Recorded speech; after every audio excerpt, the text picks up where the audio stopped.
Zee 24 तासनं उघड केलेल्या पुणे जमीन गैरव्यवहार प्रकरणातील आरोपी शीतल तेजवानीला अखेर अटक. झी 24 तासच्या बातमीचा मेगा इम्पॅक्ट.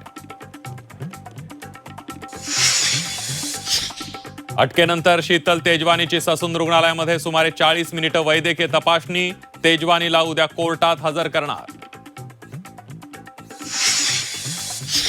अमेडिया कंपनीचे पार्टनर दिग्विजय पाटलांची 5 डिसेंबरला चौकशी. खारगे समिती करणार चौकशी. पुणे जमीन गैरव्यवहार प्रकरणी विरोधक आक्रमक. विधिमंडळ अधिवेशनात आवाज उठवून श्वेतपत्रिकेची मागणी करणार. सचिन अहिर यांची ग्वाही. सांगलीच्या आष्टामध्ये स्ट्रॉंग रूम बाहेर आंदोलन. महाविकास आघाडीच्या कार्यकर्त्यांचा ठिय्या. मतदानाच्या वाढत्या टक्केवारीवरून कार्यकर्ते आक्रमक.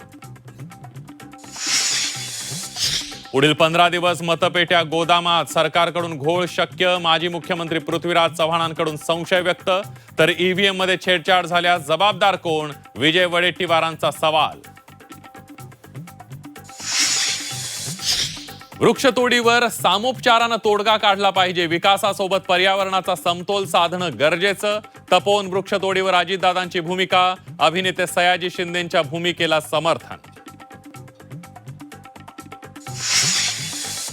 संभाजीनगरमधील बोगस IAS महिला अधिकाऱ्याचा खासदार नागेश आष्टीकरांनाही गंडा. 1,45,000 रुपये उकळल्याची माहिती समोर.